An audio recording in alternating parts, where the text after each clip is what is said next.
But on my end, man, I lost my job. Yeah. I'm laid off. I'm laid off, guys. He's got another vacation. It's not a vacation. Yeah. It's terrible. I'm laid off, man. And just going through that whole like shit, it's terrible. Like, being laid off is one of like, because because I knew I was getting laid off, but like in my mind, you tell yourself, oh, I'm gonna be fine. Yeah. I'm chilling. Like, I'm gonna watch my shows. I'm gonna like chill. You're gonna rot. Right. I'm gonna hang out with the kids. Like, I'm just play video games. Once it actually happens, you're kind of like, I don't want to do none of this shit. Really? Like, what are you doing? So it's not like I don't want to do none of it, but you feel guilty when you do it. Because it's kind of like I could spend, like, all right, boom. If I played video game for like 2-3 hours, it's kind of like, damn, I could have spent this time looking for a job or necessarily doing something productive or trying to make money. You know what I'm saying? Yeah. So it's kind of like, it's one of those things like it's tough. And there's a part of it where it's kind of like you start getting comfortable. Okay. Like, I'm a month and a half in, and I'm just. Has it been a month and a half? It's been yeah. I was my official last day was May 9th. Okay. And we're June something, so yeah, like a month and. Oh wow. Yeah, month and a half. I mean, I feel like that went by fast. Maybe not for you. You're probably like sitting there watching. Yo, here we go. I mean, and you start getting comfortable. It start like, all right, cool, like.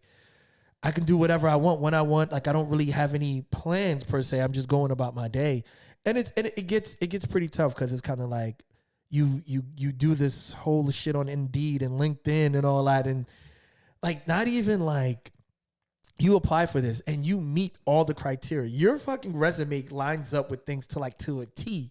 Yeah, and you apply for it, and 2 hours later it goes, oh well, you know what? We picked another candidate. I mean, you just... Some of that is, like, automatic, too, and it, like, depends. Like, I feel like they leave a lot of, like, old, stale post up there. I get it, but it's kind of, at the same time, it's tough because it's, like, it makes you feel like you're not good enough. It makes you feel like you're inadequate for the position, where it's like, yo, like, I put in the time. Right. I've have 8 years, 10 years of experience. What more the fuck do you want from me? For you to be AI. I mean, they want you to be a computer. I guess, but work for free. Right. You know what I'm saying? But my thing is just kind of like, I get it. Like when you interview, it's like, now it's beyond the resume. It's beyond like, all right, do you fit with our culture? Do you fit personality wise? That I get it. Mm-hmm. But you don't even get that chance. Yeah.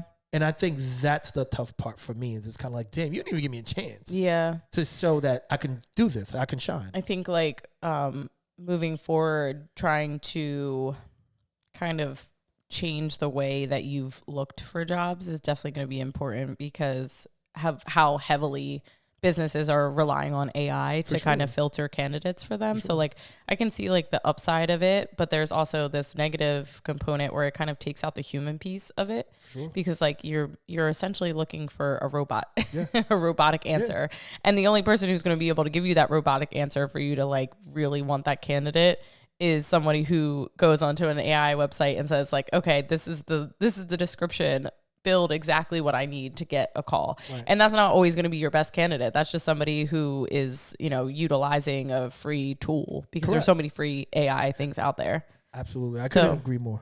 But maybe maybe you got to play the game, unfortunately, to just get your foot in the door. And like they would be lucky to actually have a candidate show up who can do the job versus like, all right, well, they got their foot in the door, they interviewed well, but they don't actually know what they're doing because they just kind of gave us a bunch of bullshit. Right. Nah. Yeah. 100% right. I couldn't agree more. But also too, like enjoy your time. Like I know like you want to be productive because you're programmed that way now, working for so long, especially like when you work in a corporate environment. I mean, any environment really, like productivity is like such a trigger word for me. Yeah. Because it's just like, we need a rest too. We don't prioritize rest and we don't prioritize like health and relaxation because those are the things that we need as human beings to be able to function. Yeah.